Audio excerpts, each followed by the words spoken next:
Hello every one, السلام علیکم۔ یہ کہانی عفان کی ہے۔ عفان بتاتے ہیں کہ جب میں 15 سال کا تھا، اپنی چھٹیاں منانے اپنے فیملی کے ساتھ ایک ولیج گیا تھا۔ جہاں ہم نے اسٹے کیا تھا وہاں پر قریب ایک قبرستان بھی تھا اور ایک ندی جیسی بھی تھی جہاں سے پانی مستقل دن رات بہتا رہتا تھا۔ وہ بہت ہی خوبصورت جگہ تھی اور اس کی بیک سائڈ پر قبرستان موجود تھا، اس لیے وہ ہمارے لیے کافی ڈراؤنی بھی تھی۔ ہم سب کزنس نے مل کر سوچا کہ کیوں نہ آج چھپن چھپائی والا کھیل کھیلا جائے، پر میرے بڑے کزن نے مجھے کہا کہ ہم اس دوران میں موبائل یا ٹارچ وغیرہ لے کر نہیں جائیں گے۔ میرے بڑے کزن نے مجھے آئیڈیا دیا کہ اس کا بھائی اسے ڈھونڈنے قبرستان کی طرف نہیں جائے گا تو ہمیں قبرستان میں چھپنا چاہیے۔ جب میری بہن بہت چھوٹی تھی اور وہ وہاں نہیں چھپنا چاہتی تھی، وہ کافی زیادہ ڈر رہی تھی۔ کاش وہ اس وقت اپنی بہن کی بات مان ہی لیتا اور ہم تینوں کزنز اس قبرستان کی طرف پہنچ گئے۔ میری بہن نے کس کے میرا ہاتھ پکڑ لیا تھا، وہ بہت زیادہ ڈر رہی تھی۔ رات کافی ہو چکی تھی۔ آپ لوگوں کو پتہ ہے کہ گاؤں دیہاتوں کی طرف جلدی رات ہو جایا کرتی ہے۔ ہمیں اس سناٹے میں صرف رونے اور کتے بھونکنے کی آوازیں آ رہی تھی۔ رات کافی گہری ہو چکی تھی اور اسی سناٹے میں اچانک سے ہمیں کوئی قبر کھودنے کی آواز سنائی دی۔ میرے بڑے کزن نے اشارہ کرا کہ خاموش رہنا اور میرے ساتھ ساتھ میرے پیچھے آؤ۔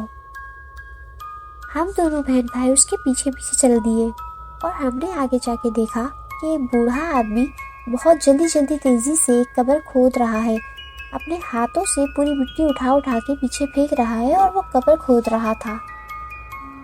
میرے کزن نے ہمارا ہاتھ پکڑا اور ہمیں چپ رہنے کو کہا۔ میری بہن کی آنکھوں میں آنسو موجود تھے، وہ بہت زیادہ ڈر رہی تھی۔ ڈر تو اب مجھے بھی لگ رہا تھا اور مجھے پسینے آ رہے تھے۔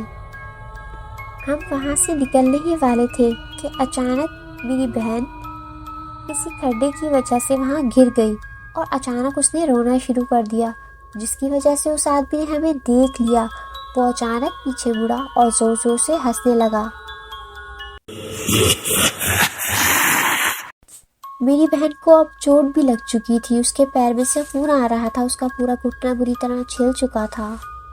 میرے کزن نے اسے گود میں اٹھایا اور مجھے کہا بھاگو۔ ہم وہاں سے بھاگنے لگے۔ وہ آدمی بھی فوراً ہمارے پیچھے پیچھے دوڑنے لگا۔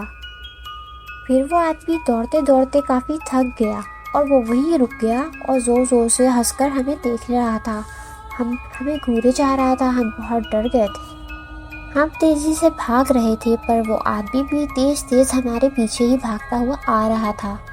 ہمیں بہت زیادہ خوف آ رہا تھا۔ وہ آدمی شاید اب تھک گیا تھا تو اس وجہ سے وہ ایک جگہ کھڑا ہو گیا اور زور زور سے ہنس رہا تھا۔ ہم تیزی سے وہاں سے بھاگ کر اپنے ہوٹل کی طرف نکل گئے اور کھیل ویل سب چھوڑ کر ہم تو ڈر خوف کے مارے اپنے کمرے میں سہم کر بیٹھ گئے۔ کچھ دن بعد ہم نے خبروں میں دیکھا، کچھ دنوں بعد اس آدمی کو پولیس نے پکڑ لیا تھا۔